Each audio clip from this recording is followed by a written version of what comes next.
ധന്യ 14 വർഷമായിട്ട് ലൈബ്രറിയനായിട്ട് വർക്ക് ചെയ്യാണ്. കോളേജ് ലൈബ്രറിയാണ്, നിലവിൽ പയ്യന്നൂർ കോളേജ് ലൈബ്രറിയനായി വർക്ക് ചെയ്യുന്നു. എൻ്റെ കൂടെ പേപ്പർ ചെയ്യുന്നത് തിരുവനന്തപുരം സ്റ്റേറ്റ് സെൻട്രൽ ലൈബ്രറിയിലെ ലൈബ്രറിയൻ ഭീഷ്മ രാജു, സംസ്കൃത കോളേജിൽ കോഴിക്കോട് സംസ്കൃത കോളേജിലെ ഭൗജേഷ്. അപ്പോൾ എൻ്റെ പേപ്പറിനെ പറ്റി പറയുകയാണെങ്കിൽ ബേസിക്കലി ലൈബ്രറി എന്ന സംവിധാനം ഞാൻ ഈ സ്പീക്കേഴ്സിൻ്റെ ടോക്ക് എടുക്കുകയാണ്. അപ്പോൾ അവർ അത്യാവശ്യമല്ല ഒരുപാട് ഇൻഫ്രാസ്ട്രക്ചറെ പറ്റി ഒരുപാട് കാര്യങ്ങൾ സംസാരിച്ചു കഴിഞ്ഞു. അപ്പോൾ അതിനെ ബേസ് ചെയ്ത് പറയാം. ലൈബ്രറി എന്ന് പറയുന്നത് നിലവിൽ പബ്ലിക് ലൈബ്രറിയെ പറ്റി പറയുകയാണെങ്കിൽ കൂടുതലും നമ്മൾ ലെൻഡിങ് സിസ്റ്റം മാത്രം ഫോളോ ചെയ്ത് വരുന്ന ഒരു സംവിധാനമാണ് കാണുന്നത് അല്ലേ. കൂടുതലും ലൈബ്രറി സർക്കുലേഷൻ എങ്ങനെ കൂട്ടാം, അതായത് ഫണ്ട്, പബ്ലിക് ലൈബ്രറി ഫണ്ട് കിട്ടുന്നത് മാക്സിമം നമ്മൾ ബുക്ക് വാങ്ങിക്കണം, അതിൻ്റെ അക്വിസിഷൻ അല്ലെങ്കിൽ അത് സർക്കുലേറ്റ് ചെയ്യുക, അതിൻ്റെ ഭാഗമായി യൂസേഴ്സ് ഉണ്ടോ ഇല്ലയോ അങ്ങനെ അസസ് ചെയ്യുക, അങ്ങനെ പല വിധത്തിലുള്ള കാര്യങ്ങളാണ് നമ്മൾ കണ്ടുകൊണ്ടിരിക്കുന്നത്. അതിൽ നിന്ന് വ്യത്യസ്തമായിട്ടല്ലേ ഇപ്പോൾ നമുക്ക് കാണാൻ കഴിയുന്നത് സാറ്റലൈറ്റ് കമ്മ്യൂണിക്കേഷൻ, അതുപോലെ എക്കണോമിക് ലിബറലൈസേഷൻ, ടെലിവിഷൻ, ഇന്റർനെറ്റ്, അങ്ങനെയുള്ള ഒരുപാട് മൊബൈൽ ഫോൺസ്, അങ്ങനെയുള്ള ഒരുപാട് ടെക്നോളജീസ് വന്നതിൻ്റെ ഭാഗമായിട്ട് തീർച്ചയായും ലൈബ്രറിയിലേക്ക് വരുന്ന ആൾക്കാരുടെ കുറവ് നമുക്ക് തീർച്ചയായും കാണാൻ പറ്റും അല്ലേ. എല്ലാ പബ്ലിക് ലൈബ്രറീസിലും പ്രത്യേകിച്ചും അങ്ങനെ തന്നെയാണ്, ഒരുപാട് ആൾക്കാരുടെ കുറവുണ്ട്. അതെങ്ങനെ പരിഹരിക്കാം എന്നതിനെ പറ്റിയും എൻ്റെ പബ്ലിക് ലൈബ്രറീസ് ഫേസ് ചെയ്യുന്ന ചാലഞ്ചസിനെ പറ്റിയാണ് ഞാൻ സംസാരിക്കാൻ ആഗ്രഹിക്കുന്നത്. പറഞ്ഞിട്ടുണ്ട് ശരിക്കും new generation youngsters R away from public libraries. ഈ പേപ്പർ പ്രസന്റ് ചെയ്യുന്നതിന് പിന്നിൽ എൻ്റെ നാട്ടിലെ, എൻ്റെ കൊല്ലമാണ് എൻ്റെ സ്വദേശം, ഞാനിപ്പോൾ പയ്യന്നൂർ സെറ്റിൽഡാണ്, പക്ഷേ കൊല്ലമാണ് എൻ്റെ സ്വദേശം. എൻ്റെ നാട്ടിലെ ഗ്രന്ഥശാലയുമായി ബന്ധപ്പെട്ട് ഒരു 10 വർഷത്തോളം എക്സിക്യൂട്ടീവ് കമ്മിറ്റിയിൽ വർക്ക് ചെയ്തതിൻ്റെ അനുഭവ സമ്പത്താണ് ഈ പബ്ലിക് ലൈബ്രറിയിലുള്ളത്. ഞാൻ പറഞ്ഞ പോലെ 10-14 വർഷമായിട്ട് ഒരുപാട് ലൈബ്രറികളുണ്ട്. അക്കാഡമിക് ലൈബ്രറീസ് ഉണ്ട്, സ്പെഷ്യൽ ലൈബ്രറീസ് ഉണ്ട് അല്ലെ. അക്കാഡമിക് എന്ന് പറയുമ്പോൾ സ്കൂൾ മുതൽ കോളേജ് മുതൽ അങ്ങനെ ഒരുപാട് സ്ഥലത്ത് നമുക്ക് ലൈബ്രറീസിനെയും യൂസേഴ്സിനെയും പലതരത്തിൽ അഭിമുഖീകരിക്കുന്നതായിരുന്നു. പക്ഷേ എന്നിരുന്നാലും എൻ്റെ ഏറ്റവും ഇഷ്ടപ്പെട്ട, ഞാൻ വർക്ക് ചെയ്ത ഒരു 10 വർഷം പബ്ലിക് ലൈബ്രറിയുമായി ബന്ധപ്പെട്ട് പ്രവർത്തിച്ച ആ സമയം തന്നെയാണ്.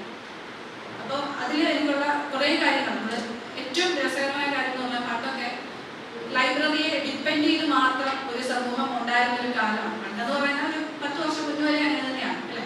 പക്ഷെ ഇന്ന് അങ്ങനെയല്ല. ഇന്ന് അവർക്ക് വേറെ കുറേ സോഴ്സസ് അവരുടെ കയ്യിലേക്ക് എത്തുന്നുണ്ട്. മൊബൈൽ ഫോൺസ് ആണെങ്കിലും ഇന്റർനെറ്റ് ഒക്കെ, ഗൂഗിൾ ആണെങ്കിലും, അങ്ങനെ പല വിധത്തിൽ അവർ കുറേ കാര്യങ്ങൾ ചെയ്യുന്നുണ്ട്. അപ്പോൾ അതുകൊണ്ട് തീർച്ചയായും യുവജനങ്ങൾക്കൊന്നും ലൈബ്രറി യൂസ് ചെയ്യേണ്ട ഒരു അവസ്ഥയിലേക്ക് ഇല്ല. അതൊരു അക്കാഡമിക് ലൈബ്രറി എന്ന നിലയിൽ ഞാനും ഫേസ് ചെയ്യുന്ന സെയിം പ്രശ്നങ്ങളൊക്കെ തന്നെയാണ്. പക്ഷേ അക്കാഡമിക് ലൈബ്രറി എന്ന് പറയുമ്പോൾ നമ്മൾ തികച്ചും ഒരു 18 വയസ്സ്, അതായത് ഡിഗ്രി ഫസ്റ്റ് ഇയർ മുതലാണ് നമ്മൾ കുട്ടികളെ കണ്ടുകൊണ്ടത്. അവരെ ഒരു 22 വയസ്സ് വരെ 23 വയസ്സ് വരെയാണ് നമ്മുടെ കയ്യിൽ കിട്ടുക. അത് കഴിഞ്ഞ് തികച്ചും യൂണിവേഴ്സിറ്റി ലൈബ്രറിയിലേക്ക് വരുമ്പോഴും അവർ PG ചെയ്യുന്ന അല്ലെ ഡിപ്പാർട്ട്മെന്റിലേക്ക് വരുന്ന ആൾക്കാരാണ്. കൂടുതലും റിസർച്ച് സംബന്ധമായോ ഒക്കെ ലൈബ്രറി യൂസ് ചെയ്യുന്നത്. പക്ഷെ ഒരു പബ്ലിക് ലൈബ്രറി എന്ന് പറയുന്നത് ഒരു ഏജ് ലിമിറ്റ് ഇല്ലാതെ പീപ്പിൾസ് യൂണിവേഴ്സിറ്റി എന്നറിയപ്പെടുന്നു. സാധാരണക്കാരന് ആക്സസ് ചെയ്യാൻ പറ്റുന്നത്, അതായത് വയസ്സിന് 4 വയസ്സ് മുതലുള്ള കുട്ടികൾ മുതൽ അത്രയും പ്രായം വരെ നമുക്ക് എല്ലാവർക്കും ഒരുപോലെ യൂസ് ചെയ്യാൻ പറ്റുന്ന ഒരു സംവിധാനം പബ്ലിക് ലൈബ്രറി ഉണ്ടാവേണ്ടത് വളരെ അത്യാവശ്യമായ ഒരു കാര്യമാണ്. അതിൽ ചില ചലഞ്ചസ് ആണ് ഞാൻ പറഞ്ഞിരിക്കുന്നത്. ലാക്ക് ഓഫ് പ്രൊഫഷണൽ ലൈബ്രറിയൻസ് എന്നൊരു പോയിന്റ് ആണ്. ലാക്ക് ഓഫ് പ്രൊഫഷണൽ ലൈബ്രറീസ് ഉണ്ട്. സാധാരണ പ്രൊഫഷണലിസം ഞാൻ ഉൾപ്പെടെയുള്ള ലൈബ്രറിയൻസ് കൊണ്ടുവരുന്ന കാലം കഴിഞ്ഞിരിക്കുന്നത്. ഒരുപാട് കാര്യങ്ങൾ പബ്ലിക്കിനെ നമ്മൾ ബേസ് ചെയ്ത് ഡീൽ ചെയ്യുന്ന സമയത്ത് ഒരുപാട് കാര്യങ്ങൾ ലൈബ്രറിയൻ എന്ന നിലയിൽ നമ്മൾ ശ്രദ്ധിക്കേണ്ടതായിട്ടുണ്ട്. അതിൽ ലെൻഡിങ് സർവീസ് എന്ന് പറയുന്ന ഒരു സംവിധാനം ചെയ്യാൻ ഇപ്പോൾ സാധാരണക്കാർക്ക് മതി. ഒരു ബുക്ക് നമുക്ക് പബ്ലിക് ഫണ്ട് കിട്ടുന്നതും അത് ബുക്കിലേക്ക് സർക്കുലേഷൻ നടത്തുന്നതിനും ഒക്കെ ഒരു സാധാരണക്കാർക്ക് പ്രശ്നം. പക്ഷെ അതിന് പുറമെ പബ്ലിക് ലൈബ്രറി അല്ലെങ്കിൽ ലൈബ്രറിയൻസിന് ചെയ്യാൻ പറ്റുന്ന ഒരുപാട് കാര്യങ്ങൾ സമൂഹത്തിലുണ്ട് പറയാനാണ് ഞാൻ ഉദ്ദേശിക്കുന്നത്. അതുപോലെ ഇത്രയൊക്കെ പറഞ്ഞിരിക്കുന്ന കാലത്ത് ഒരുപാട് വർഷമായി പബ്ലിക് ലൈബ്രറിയുടെ കമ്പ്യൂട്ടറൈസേഷൻ, അങ്ങനെ നമ്മൾ കോഹ ഉപയോഗിച്ചിട്ടുള്ള സംവിധാനങ്ങളൊക്കെ കണ്ടിട്ടുണ്ട്. കുറേ ഇപ്പോഴും പബ്ലിക് ലൈബ്രറീസിന് ഒരുപാട് സാധാരണ സർക്കുലേഷൻ തന്നെയാണ്, അതായത് ബുക്കിൽ രജിസ്റ്റർ സിസ്റ്റം ഒക്കെ തന്നെയാണ് യൂസ് ചെയ്യുന്നത്. മാറി വരേണ്ടതുണ്ടാണ്. Why library as a learning space? പുതിയ കരിയർ അല്ലെ കരിയർ ഡെവലപ്മെന്റ് കരിയർ അഡ്രസ് ചെയ്യുന്ന ഒരു സമൂഹമാണ് ഇപ്പോൾ ഉള്ളത്. അതായത് ഡിഗ്രി പണ്ടത്തെ പോലെ നമ്മളൊരു BSc ഫിസിക്സ് സോളജി അങ്ങനെ ഓരോ സബ്ജക്ട് വൈസ് അല്ലാതെ അതിന് പുറമെ ഒരുപാട് പുതിയ ബയോ ഇൻഫർമാറ്റിക്സ് അങ്ങനെയുള്ള ഒരുപാട് കോഴ്സസ് പുതുതായിട്ട് വന്നുകൊണ്ടിരിക്കുന്ന ഒരു സമയത്ത് നമ്മൾ ലൈബ്രറീൻസും ചെയ്യാൻ പറ്റുന്ന ഒരുപാട് കാര്യങ്ങളുണ്ട്. പബ്ലിക് ലൈബ്രറീൻസിന് പ്രത്യേകിച്ച് അല്ലേ. അതിന് പുറമെ നാട്ടിൽ എൻ്റെ ലൈബ്രറി ഒക്കെ പ്രവർത്തിക്കുന്ന സമയത്ത് ഞാൻ എൻ്റെ ലൈബ്രറി പഴയ ലൈബ്രറി ആയിരുന്നു. പക്ഷെ ആ സമയത്തൊക്കെ ഒരാൾ പോലും നമ്മളെ ഇൻവൈറ്റ് ചെയ്യാനോ ലൈബ്രറിയിൽ ഒരു കമ്മ്യൂണിറ്റി ഉണ്ടാക്കാനോ ഒന്നും ശ്രമിച്ചിട്ടില്ല. അതിനൊക്കെ ഒരുപാട് കുറവ് നമ്മൾ അനുഭവിച്ചിട്ടുണ്ട്. സ്കൂൾ ലൈബ്രറീസിൽ ലൈബ്രറീൻസ് ഇല്ല എന്നുള്ളതാണ് നിലവിലെ കേരളത്തിലെ ഒരു പ്രധാന പ്രശ്നം. അപ്പോൾ നമ്മൾ സ്കൂളിലെ ലൈബ്രറീൻസ് ഇല്ലാത്ത സ്ഥിതിക്ക് നമ്മൾ കുട്ടികളെ ഏറ്റവും കൂടുതൽ ഡിപ്പെൻഡ് ചെയ്യുന്ന അവരുടെ നാട്ടിലെ വായനശാല തന്നെയാണ്. അപ്പോൾ നാട്ടിലെ വായനശാലയ്ക്ക് അതിനനുസരിച്ച് പ്രവർത്തിക്കാൻ ഏറ്റവും എഫിഷ്യൻ്റ് ആയിട്ടുള്ള ഏറ്റവും മിടുക്കറായിട്ടുള്ള ലൈബ്രറീൻസ് ഉണ്ടാവണം എന്നാണ്. അത് ഉണ്ടാവണം എന്ന് പറയുന്നത് നമ്മൾ സ്വയം അതിനനുസരിച്ച് വർക്ക് ചെയ്യാന്നുള്ളതാണ് പറയാനുള്ള ഒരു പോയിന്റ്. ചേഞ്ചിങ് എഡ്യൂക്കേഷണൽ പ്രാക്ടീസസ് അല്ലെ ഒരുപാട് ഓൺലൈൻ പ്ലാറ്റ്ഫോംസ് ആണ് ഇപ്പോൾ എന്താ പറയുക ഒരുപാട് അതായത് കോഴ്സറ അല്ലെങ്കിൽ ഓപ്പൺ കോഴ്സസ് ഒക്കെ നടത്തുന്ന ലക്ഷക്കണക്കിന് ആൾക്കാരാണ് ഓപ്പൺ കോഴ്സസ് ഒക്കെ പഠിക്കുന്നത്. അപ്പം അതിനുള്ള സംവിധാനം ഒന്നും ശരിക്കും നമുക്ക് പറഞ്ഞു തരാനാണല്ലോ. നമുക്ക് അങ്ങനെ ഒരു സംവിധാനം ഇല്ല. അതിനെപ്പറ്റി കൂടുതൽ അറിയാനും അങ്ങനെയുള്ള ഇൻഫർമേഷൻ ഒക്കെ നമുക്ക് കളക്ട് ചെയ്യാനുള്ള സംവിധാനങ്ങൾ വളരെ കുറവാണ്. അതിനൊക്കെ ഒരു പബ്ലിക് ലൈബ്രറി ഒരു പ്ലാറ്റ്ഫോമായിട്ട് അങ്ങനെയുള്ള എഡ്യൂക്കേഷണൽ റിസോഴ്സസിനെ പറ്റിയും അതെങ്ങനെയൊക്കെ യൂസേഴ്സിനെ ഫെസിലിറ്റേറ്റ് ചെയ്യാം എന്നതിനെ പറ്റിയൊക്കെ ചെയ്യാൻ പറ്റുന്ന ഒരു പ്ലാറ്റ്ഫോമാണ് ലൈബ്രറി, പബ്ലിക് ലൈബ്രറി എന്ന് പറയുന്നത്. അതായത് beyond class rooms, education beyond class rooms അല്ലെ. നമ്മുടെ നാഷണൽ എഡ്യൂക്കേഷൻ പോളിസിയെ പറ്റി അല്ലെ പുതിയ തലമുറയിൽ വന്നുകൊണ്ടിരിക്കുന്ന പല കാര്യങ്ങളെ പറ്റിയൊക്കെ സംസാരിക്കാൻ എപ്പോഴും ലൈബ്രറിന് കഴിയുമെന്നാണ് ഞാൻ പറഞ്ഞത്. അതുപോലെ ഇപ്പോഴത്തെ ഞാൻ പറഞ്ഞിരുന്നത് small and medium scale businesses need more skill sets to compete in online selling എന്നുള്ള. അതായത് ഇപ്പോൾ നമ്മുടെ നാട്ടിലൊരു വ്യവസായം ഉണ്ടെന്ന് വെച്ചാൽ ചെറുതായിട്ട് ചെറുകിട സംരംഭങ്ങളൊക്കെ ഒരുപാട് യുവജനങ്ങൾ സ്റ്റാർട്ട് ചെയ്തിട്ടുണ്ട് പല തരത്തിലുള്ളത്. അപ്പോൾ അവർക്ക് അങ്ങനെ ഒരു സംഭവം അവർ ചെറുതായിട്ട് എന്തെങ്കിലും ഇൻവെസ്റ്റ് ചെയ്തിട്ട് ഉണ്ടാക്കിയാൽ അതൊന്ന് മാർക്കറ്റ് ചെയ്യുന്നതിനെ പറ്റിയോ ഓൺലൈൻ സെല്ലിംഗ് അല്ലെങ്കിൽ ആമസോൺ വഴി അതെങ്ങനെ വിൽക്കാം അല്ലെങ്കിൽ പുതിയ അതിനുള്ള ഓപ്പർച്യൂണിറ്റീസ് എങ്ങനെയൊക്കെയാണ് ഇങ്ങനെയൊക്കെയുള്ള ആരും പറഞ്ഞു കൊടുക്കാൻ വേണ്ടി എൻ്റെ ഒരു അറിവിൽ അങ്ങനെ ഒരാളുമില്ല. നമ്മൾ സ്വയം പഠിക്കാവുന്നതാണ്. പക്ഷേ ഒരു പബ്ലിക് ലൈബ്രറിയിൽ അങ്ങനെയൊക്കെ ഹെൽപ്പ് ചെയ്യാൻ പറ്റും ഒരു കമ്മ്യൂണിറ്റി എന്നാണ് ഞാൻ മനസ്സിലാക്കുന്നത്. അപ്പോൾ ലാസ്റ്റ് പറയുന്നത് public libraries need to change due to new world order. Active learning spaces എന്ന് പറഞ്ഞാണ് പോയിന്റ് പറയുന്നത്. ആക്റ്റീവ് ലേണിംഗ് സ്പേസസിൽ ഞാൻ പറയുന്നത് സ്മോൾ ഗ്രൂപ്പ് ഏരിയാസ് എന്ന് നമുക്ക് പറയുന്നത്. അതിൽ നമുക്ക് ഒരു ശരിക്കും പറഞ്ഞാൽ വളരെ സത്യസന്ധമായി പറയുവാണെങ്കിൽ പണ്ടൊക്കെ യാത്ര ചെയ്യുമ്പോഴൊക്കെ നമുക്ക് ഭയങ്കര സന്തോഷമാണ് അല്ലേ. നമ്മൾ കാണുന്ന കുറേ മനുഷ്യരെ കാണും, ഇന്ററാക്ട് ചെയ്യും, അതിൽ പല ആൾക്കാരെ മനസ്സിൽ ഇപ്പൊ ആരും കാണുന്നൊന്നുമില്ല. ഞാൻ ഉൾപ്പെടെയുള്ള സമൂഹം യാത്ര ചെയ്യുന്നത് ഫോണിലാണ് കാണുന്നത്. ആരെ തമ്മിൽ ഇരിക്കാനോ കാണാനോ അതിലൊക്കെ വീട്ടിൽ നടക്കുന്ന കാര്യങ്ങൾ പോലും ശരിക്കും അറിയാത്തൊരവസ്ഥയാണ്. അപ്പം ശരിക്കും അങ്ങനെ ഇരുന്ന് സംസാരിക്കാനും ചെറിയ ചെറിയ മീറ്റിംഗ് റൂംസ് ഉണ്ടാക്കാനും അത് ഓരോ കുട്ടികൾക്കാണെങ്കിലും വിമൻസ് അങ്ങനെയുള്ള ഓരോ കമ്മ്യൂണിറ്റിക്കും ചെറിയ ചെറിയ റൂംസ് ഉണ്ടാക്കാനും ഒക്കെ ഒരു സംവിധാനം പബ്ലിക് ലൈബ്രറി ഉണ്ടാക്കി കൊടുക്കണമെന്നാണ് എനിക്ക് പറയുന്നത്. അത് ലാർജ് ഗ്രൂപ്പ് ഏരിയാസ് എന്ന് പറഞ്ഞാൽ ഇതുപോലെ ടീച്ചിങ് ലേണിംഗ് ആയിട്ടുള്ള ആൾക്കാർക്ക് അതായത് ഇപ്പം പ്രോജക്ടേഴ്സ്, ലാപ്ടോപ്പ് അങ്ങനെയുള്ള ഓരോ പ്രസന്റേഷൻസിന് വേണ്ടിയിട്ട് അങ്ങനെയുള്ള ഒരു സ്പെഷ്യൽ ഒരു സ്ഥലം അങ്ങനെ ഒരു ടോപ്പിക് നമ്മുടെ നാട്ടിൽ എന്തെങ്കിലും നടക്കുന്ന പ്രോഗ്രാംസിനൊക്കെ അറേഞ്ച് ചെയ്യാൻ വേണ്ടി ഒരു സ്പേസ് പബ്ലിക് ലൈബ്രറി ഉണ്ടാക്കി കൊടുക്കണം എന്നാണ് ലേണിംഗ് ലാർജ് ഗ്രൂപ്പ് ഏരിയാസിനെ പറ്റി പറയുന്നത്. Community area large group area for special events എന്ന് പറയുന്നത്. ഇപ്പം നമ്മുടെ കുടുംബശ്രീയിലെ പ്രോജക്ട്സ് ഒക്കെ അല്ലെ കുടുംബശ്രീകാരുടെ ചർച്ചകൾ അല്ലെങ്കിൽ പിന്നെ ഡോക്ടേഴ്സിന് അല്ലെ ഒരു പബ്ലിക് ഒരു ഗവൺമെന്റ് ഡോക്ടറിന് നമ്മുടെ നാട്ടിൽ ഇപ്പം നമ്മൾ കണ്ടല്ലോ കോവിഡിന്റെ പീരീഡൊക്കെ വന്നപ്പോൾ ശരിക്കും അങ്ങനെ ഒരു രോഗത്തെ പറ്റി അറിയാൻ പോലും വായന എന്നുള്ള സംവിധാനം കൊണ്ടാണ് നമുക്ക് മനസ്സിലാക്കി ഇങ്ങനെയൊക്കെ ഉള്ളത്. അങ്ങനെയുള്ള ഒരുപാട് ഡിസീസസിനെ പറ്റി അങ്ങനെയുള്ള കാര്യങ്ങളൊക്കെ ഒരു ഗവൺമെന്റ് ഡോക്ടറിന് കമ്മ്യൂണിക്കേറ്റ് ചെയ്യാൻ പബ്ലിക്കുമായിട്ട് കമ്മ്യൂണിക്കേറ്റ് ചെയ്യാൻ ഒരു സ്പേസ് ഉണ്ടാവണമെങ്കിൽ തീർച്ചയായും അതിന്റെ ലൈബ്രറി മുൻകൈ എടുത്ത് പബ്ലിക് ലൈബ്രറീസ് അതിനകത്ത് പാർട്ടായിട്ട് വർക്ക് ചെയ്ത് ചെയ്യുമ്പോൾ യൂസേഴ്സ് ഉറപ്പായിട്ടും ലൈബ്രറി ആയിട്ട് വരുന്ന തന്നെയാണ് ഞാൻ മനസ്സിലാക്കുന്നത്.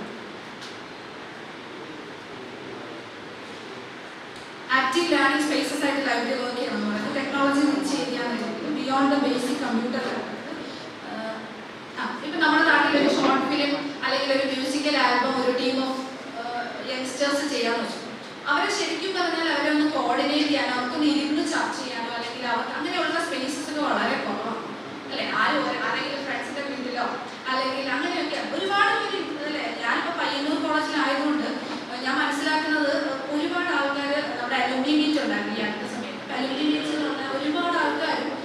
ഫിലിം ഡയറക്ടേഴ്സും എഴുത്തുകാരും വായനക്കാരും ഒക്കെ അവർ ലൈബ്രറിയിൽ വന്ന് എന്നെ കാണാനായിട്ട് വന്നു.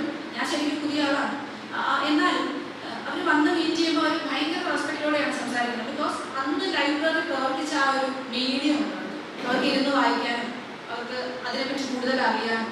ഒരു 65,000 ബുക്കുള്ളൊരു ലൈബ്രറിയും. അപ്പം അന്ന് അവർ ചെയ്ത അതിനപ്പുറത്തേക്ക് ബുക്കിനപ്പുറത്തേക്ക് ലൈബ്രറിയിൽ അല്ലെങ്കിൽ ആ ലൈബ്രറിക്ക് എന്തൊക്കെ ചെയ്യാൻ പറ്റും എന്നതിനെപ്പറ്റി നമ്മൾ ആലോചിക്കേണ്ട സമയം കഴിഞ്ഞു.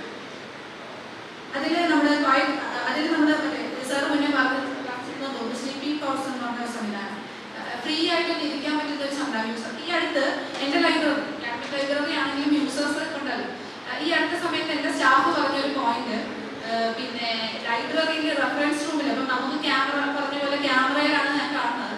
അപ്പം റെഫറൻസ് റൂമിൽ ഒരു കുട്ടി 2-3 കുട്ടികൾ ചെയറിൽ കാല് മടക്കി വെച്ചിട്ടിരുന്ന് സംസാരിക്കാം, ഒരു ഡിസ്കസ് ചെയ്യണം. അവർക്ക് പരീക്ഷ സമയമാണ്.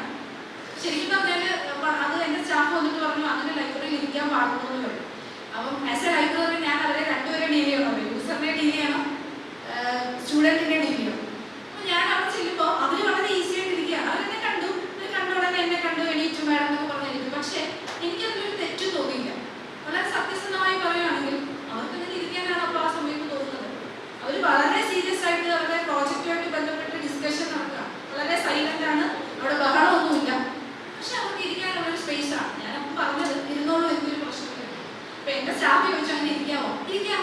അവർക്ക് അങ്ങനെ ഇരിക്കണം എന്ന് തോന്നുമ്പോൾ പിന്നെ എന്താണ് വേറൊരു വഴി? നമുക്ക് വേറൊരു സ്പേസ് കൊടുക്കാനില്ല. അപ്പം ഞാൻ പറഞ്ഞ പോലെ സ്ലീപ്പിംഗ് പോഡ്സ് ഉൾപ്പെടെയുള്ള സംവിധാനങ്ങൾ പുറം രാജ്യങ്ങളിലുള്ള ലൈബ്രറീസിൽ വന്നു തുടങ്ങി. അപ്പം അതിനെപ്പറ്റി കൂടുതൽ നമ്മുടെ പബ്ലിക് ലൈബ്രറീസ് ആലോചിക്കണം. ക്വൈറ്റ് സോളിറ്ററി ഏരിയാസ് എന്ന് പറഞ്ഞാൽ കൊടുത്തിട്ടുണ്ട്, provided A good solitary area ആണ്. അതായത് നമ്മുടെ റൈറ്റേഴ്സ്, ഓതേഴ്സ് അങ്ങനെയൊക്കെ ഉള്ള ആൾക്കാർക്ക് റിസർച്ച് നടത്തുന്ന സ്റ്റുഡൻസ് ഉണ്ടായിരിക്കും. ചിലർക്ക് വീട്ടിലൊക്കെ ഇരുന്ന് വായിക്കാനുള്ള ഒരു സ്പേസ് ഒന്നും ഉണ്ടാവില്ല. അവർക്ക് വീട്ടിൽ ഇരുന്ന് ലാപ്ടോപ്പ് നോക്കാനോ. അപ്പം അങ്ങനെയൊക്കെ ഒരു സ്പേസ് ആയിട്ട്, ഒരു ഇടമായിട്ട് നമുക്ക് നാട്ടിലുള്ള മനുഷ്യർക്ക് കൊടുക്കാൻ പറ്റുന്ന ഒരു സ്പേസ് ഉറപ്പായിട്ടും പബ്ലിക് ലൈബ്രറീസിൽ ഉണ്ടാവണം എന്നാണ് എനിക്ക് പറയുന്നത്. അടുത്ത മേക്കർ സ്പേസ് എന്ന് പറഞ്ഞൊരു സംവിധാനത്തെ കുറിച്ചാണ്. Space four creativity, fab lab ഒക്കെ ഉണ്ടാക്കാം, 3D പ്രിന്റേഴ്സ് ഒക്കെ വെച്ച്. പിന്നെ ഇപ്പോൾ റോബോട്ടിക്സിനെ പറ്റി അല്ലെ, റാസ്ബെറി ബോർഡ് കമ്പ്യൂട്ടേഴ്സിനൊക്കെ ഉണ്ടാക്കാനുള്ള സംവിധാനം ചെറിയ കുട്ടികൾക്കൊക്കെ അവിടെ വന്നിരുന്ന ലൈബ്രറി ഇരുന്ന് പ്രസന്റ് ചെയ്യാനും അവർക്ക് ഇരുന്ന് വർക്ക് ചെയ്യാനും പറ്റുന്ന ഒരു അറ്റ്മോസ്ഫിയർ ലൈബ്രറി ഉണ്ടാക്കി കൊടുക്കണമെന്നാണ് എനിക്ക് പറയാൻ. അപ്പം ഇതിനകത്ത് ചരിത്രസ്ഥിതിയില്ല. ഞാൻ ഇനി പറയാൻ പോകുന്നത് നമ്മുടെ ഒരു പാർട്ട് ഓഫ് എൻ്റെ കൂടെ ഇരിക്കുന്ന എല്ലാം എൻ്റെ കോളീഗ്സ് ആയതുകൊണ്ട് നമ്മൾ ചർച്ച ചെയ്യുന്ന വിഷയത്തെ പറ്റി തന്നെയാണ് ഞാൻ സംസാരിക്കുന്നത്. Library services limited to lending services ആയിട്ട് ഒരിക്കലും മാറാൻ പാടില്ല. ശരിക്കും ഞാൻ ഇപ്പോഴും പറഞ്ഞ പോലെ അത് വളരെ ഈസി ആയിട്ട് ചെയ്യാൻ പറ്റുന്ന ഒരുപാട് മെത്തേഡ്സ് ഉണ്ട് അല്ലേ. നമ്മൾ ഈ പറയുന്ന കമ്പ്യൂട്ടറൈസ്ഡ് ലൈബ്രറി ആകുമ്പോൾ അല്ലേ, നമ്മൾ എഴുതി വെക്കുന്ന, ഞാൻ ശരിക്കും ശരിയോ തെറ്റോ എന്ന് എനിക്കറിയില്ല, ഞാൻ എൻ്റെ സോഫ്റ്റ്വെയറിൽ ടൈപ്പ് ചെയ്ത് ഡേറ്റ സൂക്ഷിച്ചിട്ട് അതിൻ്റെ പ്രിന്റ് ഔട്ടാണ് ആക്സസ് രജിസ്റ്റർ ആയിട്ട് കീപ്പ് ചെയ്യുന്നത്. അപ്പോൾ എനിക്ക് ഭയങ്കര ഈസിയാണ്, എനിക്ക് എഴുതാനുള്ള സമയം അവിടെ പോകുന്നില്ല കുറേ സമയം. അപ്പോൾ അതൊക്കെ നിങ്ങൾക്ക് അങ്ങനെയൊക്കെ ലൈബ്രറിയിൽ ഡേറ്റാസ് കീപ്പ് ചെയ്യാൻ പറ്റും. അപ്പം ലൈബ്രറിയിൽ കൂടുതൽ സമയം കിട്ടും.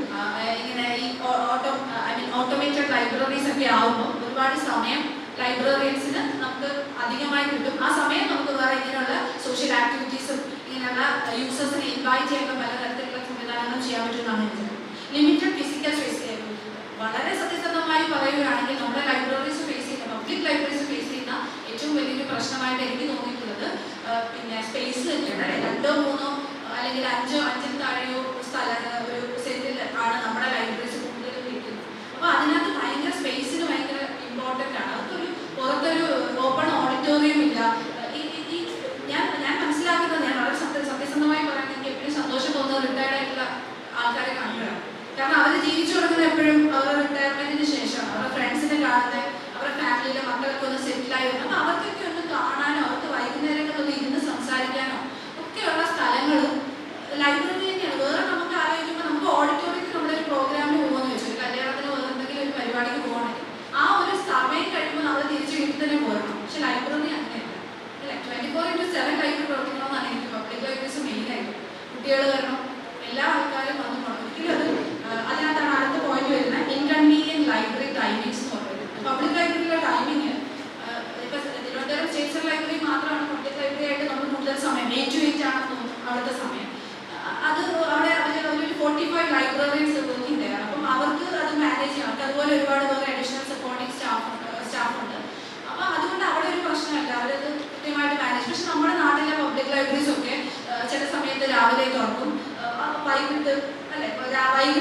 കുറച്ച് സമയം തുറക്കും.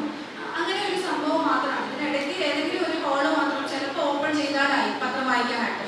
പിന്നെ അതൊരിക്കലും പോസിബിളും അല്ല. ഈ ബുക്കുകളൊക്കെ ഷെൽഫിലുള്ള സ്ഥലത്ത് തുറന്നിട്ട് പോകാൻ പറ്റും. അപ്പോൾ ആ ടൈമിങ്ങിന് നല്ല എക്സ്പീരിയൻസ്ഡ് ആയിട്ടുള്ള പ്രൊഫഷണലി നല്ല മെഡിക്കലായിട്ടുള്ള ലൈബ്രറീസിനെ അവിടെ പ്രസന്റ് ചെയ്യുകയും അതുവഴി ലൈബ്രറി കൂടുതൽ ഓപ്പൺ ആവുകയും വേണം. ഒരിക്കലും ഈ ക്ലോസ്ഡ് ഒരു അറ്റ്മോസ്ഫിയർ, ക്ലോസ്ഡ് സാധനങ്ങളൊന്നും ആരും വായിക്കില്ല. എനിക്ക് ഞാൻ എൻ്റെ ലൈബ്രറിയുടെ എക്സിബിഷൻ സർവീസ് ആയിട്ട് ഭാഗമായിട്ട് ഒരു എക്സിബിഷൻ നടത്തി. അപ്പം എൻ്റെ സ്റ്റുഡൻസ് ആയിരുന്നു അത് കണ്ടക്ട് ചെയ്തപ്പോൾ ഇടയ്ക്ക് ഇറങ്ങുന്ന സമയത്ത് പിന്നെ ഞങ്ങൾ എൻ്റെ ലൈബ്രറി ക്ലബുണ്ട്. അപ്പം അതിൻ്റെ ഭാഗമായിട്ട് ഞാനിപ്പോൾ പുറത്തിറങ്ങുമ്പോൾ ലൈബ്രറി ബുക്കാരെങ്കിലും എടുത്തുകൊണ്ട് പോകുന്നു ചോദിച്ചു. ക്യാമറ ഉണ്ട്, പക്ഷെ പെട്ടെന്ന് ഓർത്തപ്പോൾ ഒരു കുട്ടി പറഞ്ഞൊരു പോയിന്റാണ്, പക്ഷെ ഒരിക്കലും എടുത്തോണ്ട് പോകില്ല, കള്ളൻ ഒരിക്കലും വായിക്കൂല, വായിച്ചാൽ ഒരിക്കലും കക്കൂല. വളരെ സത്യസമമായിട്ടാണ് പറഞ്ഞത്. വായിച്ച ഒരാൾക്ക് ഒരിക്കലും ബുക്ക് എടുത്തിട്ട് കട്ടിട്ട് കൊണ്ടൊരു ആവശ്യം എനിക്കിപ്പോഴും തോന്നില്ല. അതുകൊണ്ട് ഓപ്പൺ ആയിട്ടിരിക്കുന്നത് സാറ് പറഞ്ഞ പോലെ ഇടയ്ക്ക് എടുത്തോണ്ട് പോകണമെന്ന് പറഞ്ഞു. ബുക്ക് അങ്ങനെ എടുത്തോണ്ട് പോകുമ്പോഴത്തേക്ക് നമ്മൾ ലൈബ്രറീസ് നമ്മളിതെല്ലാം അറസ്റ്റ് തീർക്കണം, 3 times ഒക്കെ അടയ്ക്കണമെന്ന് പറഞ്ഞു. അങ്ങനെ ഒരു പ്രശ്നം അവിടെ വരുന്നുണ്ട്. പിന്നെ unfortunately libraries have no skill set to manage new kinds of infrastructure. ഉറപ്പായിട്ടും അത് സീരിയസ് ആയിട്ടും നമ്മൾ എടുക്കേണ്ട ഒരു കാര്യം തന്നെയാണ്. പുതിയ കാര്യങ്ങൾ പഠിക്കാൻ അതിനകത്ത് ഡിഗ്രീസ് ഒന്നും അത്യാവശ്യം വേണമെന്ന് ഞാൻ ഇപ്പോഴും വിശ്വസിക്കുന്നില്ല. നമ്മുടെ അനുഭവങ്ങൾ കൊണ്ടും നമ്മൾ നേരിടുന്ന ഓരോ യൂസേഴ്സിനെ പറ്റിയും നമ്മൾ അസസ് ചെയ്യുക, യൂസർ നീഡ്സ് നമ്മൾ മനസ്സിലാക്കുക, അവരെ പറ്റി കൂടുതൽ പഠിക്കുക. അതിനനുസരിച്ച് ലൈബ്രറിയിൽ എങ്ങനെ മാറണം എന്നതിനെ പറ്റി പഠിക്കാൻ കഴിവുള്ളത് തന്നെയാണ്. നമ്മളെപ്പോഴും ഇന്റർഡിസിപ്ലിനറി സബ്ജക്ട് മാനേജ് ചെയ്യുന്ന ആൾക്കാരാണ്. അപ്പോൾ നമ്മളെ കൊണ്ട് അത് ചെയ്യാൻ പറ്റുമെന്നാണ് പറയുന്നത്. There is no financial provision for ഞാൻ പറയുന്നത്. സത്യമായിട്ടും പബ്ലിക് ഫണ്ട് വളരെ കുറച്ച് ഫണ്ടാണ് ലൈബ്രറീസിന് കൊടുക്കുന്നത്. ഐ മീൻ അവരുടെ ഇൻകമായാലും അതുപോലെ തന്നെ പബ്ലിക് ഫണ്ട് ബുക്ക് വാങ്ങിക്കാൻ വേണ്ടി മാത്രമാണ് കൊടുക്കുന്നത്. ബാക്കിയുള്ള ഇൻഫ്രാസ്ട്രക്ചർ ഡെവലപ്മെന്റിലൂടെ നമ്മൾ ബുക്ക് വാങ്ങിക്കുന്ന പൈസയുടെ കുറച്ച് തുക മാറ്റി വെക്കാനുള്ള ഒരു സംവിധാനം ഉറപ്പായിട്ടും എടുക്കണം. ഞാൻ ആലോചിക്കുമായിരുന്നു, ഞാൻ ഇത്രയും നേരം സംസാരിച്ചപ്പോൾ ഏറ്റവും കൂടുതൽ നമ്മൾ സംസാരിക്കുന്ന വിഷയം സ്റ്റേറ്റ് ലൈബ്രറി കൗൺസിലിനെ കുറിച്ചാണ്. അവരുടെ ഒരു സപ്പോർട്ടോടുകൂടി തന്നെയാണ് പബ്ലിക് ലൈബ്രറി ഇപ്പോഴും വർക്കിംഗ് ആയിട്ടുള്ളത്. അപ്പോൾ അവർ ഉറപ്പായിട്ടും ഈ ഫണ്ട് വിനിയോഗത്തിൽ വളരെ സീരിയസ് ആയിട്ട് പങ്കുവയ്ക്കാൻ പറ്റുന്ന ആൾക്കാരാണ്.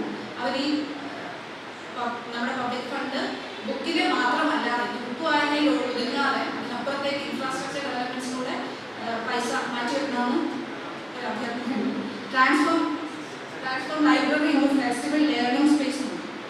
അതിൽ തീർച്ചയായും എൻ്റെ മുന്നേ പ്രസന്റ് ചെയ്താണ് ഈ ലൈബ്രറിയെ കുറിച്ച് പറഞ്ഞത്. പെനലൈസ് ദ സ്പേസ് എന്നുള്ളൊരു കൺസെപ്റ്റ് ഉണ്ട്. അപ്പം ഞാൻ പറഞ്ഞ പോലെ വളരെ ചെറിയ ബിൽഡിംഗ് ആയിരിക്കും. ആദ്യം ആ ബിൽഡിങ്ങിനെ പറ്റി നല്ലൊരു പഠനം ഉണ്ടായിരിക്കണം. ആ ബിൽഡിങ് ചെറുതാണെങ്കിൽ പോലും ഇപ്പം അതിൽ എഴുതിയിട്ടുണ്ട് ഫോർമുലേറ്റഡ് പ്ലാൻ. ആ ഒരു പഴയ ബിൽഡിംഗ് തന്നെ ഞങ്ങളിപ്പോൾ റിനോവേറ്റ് ചെയ്തതുകൊണ്ടാണ് പറയുന്നത്. ആ പഴയ ചെറിയ സ്പേസിൽ തന്നെ ഒരുപാട് കാര്യങ്ങൾ നമുക്ക് ചെയ്യാനായിട്ട് പറ്റും. Remove unwantable furniture and resources. അതാണ് ഫസ്റ്റ് സംഭവം നടന്നത്. ആവശ്യമില്ലാത്ത സാധനങ്ങൾക്ക് റിമൂവ് ചെയ്യാൻ. Move to the edges. നമുക്ക് ഈ ലൈബ്രറിയിലെ ഈ ബുക്ക് ഷെൽഫുകളൊക്കെ ഭിത്തിയോട് ചേർത്ത് വെക്കാനോ ഭിത്തിയോട് ചേർത്തിരിക്കാനോ ഒക്കെ പറ്റുന്ന സംവിധാനങ്ങൾ ഇപ്പോൾ ഒരുപാട് ഫോറിൻ ലൈബ്രറീസ് ഒക്കെ അങ്ങനെ ചെയ്യുന്നുണ്ട്. അപ്പോൾ അതൊക്കെ നിങ്ങൾക്ക് യൂസ് ചെയ്യാൻ പറ്റും. ഫ്ലെക്സിബിൾ ഫർണിച്ചർ, അതായത് അറിയാമല്ലോ നമ്മൾ കണ്ടിട്ടില്ലേ ഇപ്പോൾ ഓൺലൈൻ സാധനങ്ങളൊക്കെ എത്ര സ്പേസ് യൂസ് ചെയ്തും വളരെ ചെറുതായിട്ടും ഒക്കെ ചുരുക്കി യൂസ് ചെയ്യാൻ പറ്റുന്ന ഒരുപാട് ഫർണിച്ചേഴ്സ് ലൈബ്രറിയിൽ നമുക്ക് വാങ്ങിക്കാനൊക്കെ പറ്റും. അതുപോലെ seek the help of professionals. ഒരിക്കലും വളരെ സത്യസന്ധമായി പറയുകയാണെങ്കിൽ ലൈബ്രറിയൻസിനിടയ്ക്ക് പബ്ലിക് ലൈബ്രറിയൻസ് എന്നോ അല്ലെങ്കിൽ കോളേജ് ലൈബ്രറിയൻസോ അക്കാഡമിക് ലൈബ്രറിയൻസോ ഒന്നും ഇല്ല. എല്ലാവരും ഒരേ പ്രൊഫഷൻ തന്നെയാണോ, എല്ലാവരും ഒരേ ജോലി തന്നെയാണ് ചെയ്യുന്നത്. പബ്ലിക് ലൈബ്രറിയൻസ് കുറച്ചുകൂടെ സീരിയസ് ആയിട്ട് പബ്ലിക്കിനെ നേരിടുന്നവരാണ്. അപ്പോൾ അവർ കുറച്ചുകൂടെ ഉയർന്ന ചിന്താഗതിക്കാരാണ് എന്ന് തന്നെയാണ് എനിക്ക് തോന്നുന്നത്. ഇപ്പം നമ്മളിപ്പം ഞാൻ കൊല്ലത്തൊക്കെ ഇരിക്കുന്ന സമയത്ത് ഇവിടെ വളപട്ടണം ഗ്രാമപഞ്ചായത്ത് ലൈബ്രറി ബിനോയ് മാത്യു സാറിനെ വളരെ ആരാധനയോടെ നോക്കുന്ന ഒരാളാണ്. അദ്ദേഹത്തിൻ്റെ ടോക്കും അതുപോലെ അദ്ദേഹമൊക്കെ ഒരുപാട് ഇന്റർനാഷണൽ കോൺഫറൻസിലൊക്കെ പോയി പ്രസന്റ് ചെയ്തിട്ടുള്ള ആളാണ് കണ്ണൂരിൽ.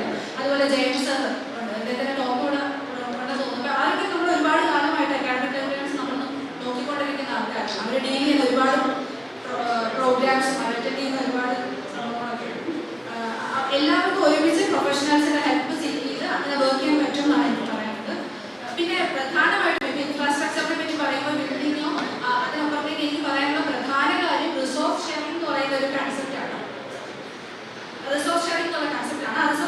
അതിനകത്ത് അതിൽ പ്രധാനമായിട്ട് പറയാനുള്ളത് ലൈബ്രറി ഓട്ടോമേഷൻ. എല്ലാ ലൈബ്രറീസും മസ്റ്റായിട്ട് ലൈബ്രറി ഓട്ടോമേഷൻ ചെയ്യണമെന്നും അതുവഴി കോർഡിനേറ്റർ എന്ന് പറഞ്ഞ കേരള അക്കാഡമിക് ലൈബ്രറി നെറ്റ്വർക്ക് എന്നൊരു സംവിധാനം വന്നിരുന്നു. അത് യൂണിവേഴ്സിറ്റീസിന്റെ റിസോഴ്സസ് ഷെയർ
സ്കിൽ ഡെവലപ്മെന്റിന് സാധ്യത ഉണ്ടാക്കണം. അതുവഴി ലൈബ്രറീസ് ഈ ഉണ്ടാക്കിയെടുക്കുന്ന സ്കിൽസ് നേരിട്ട് അവർ കയ്യിൽ വെക്കാനില്ല, അത് പബ്ലിക്കിന് എങ്ങനെ ഡിസ്ട്രിബ്യൂട്ട് ചെയ്യണം, അവരെ എങ്ങനെ ഇൻഫർമേഷൻ ഡിസമിനേറ്റ് ചെയ്യുന്ന ഒരു വഴിയിലേക്ക് പോകണം എന്നാണ് എനിക്ക് പറയാനുള്ളത്. അതിന് ഒരുപാട് യൂസർ സ്റ്റഡീസും യൂസർ നീഡ്സും പബ്ലിക് ലൈബ്രറിയെ സംബന്ധിച്ച് ഒരുപാട് പേപ്പറുകൾ അങ്ങനെ വരുന്നുണ്ട്.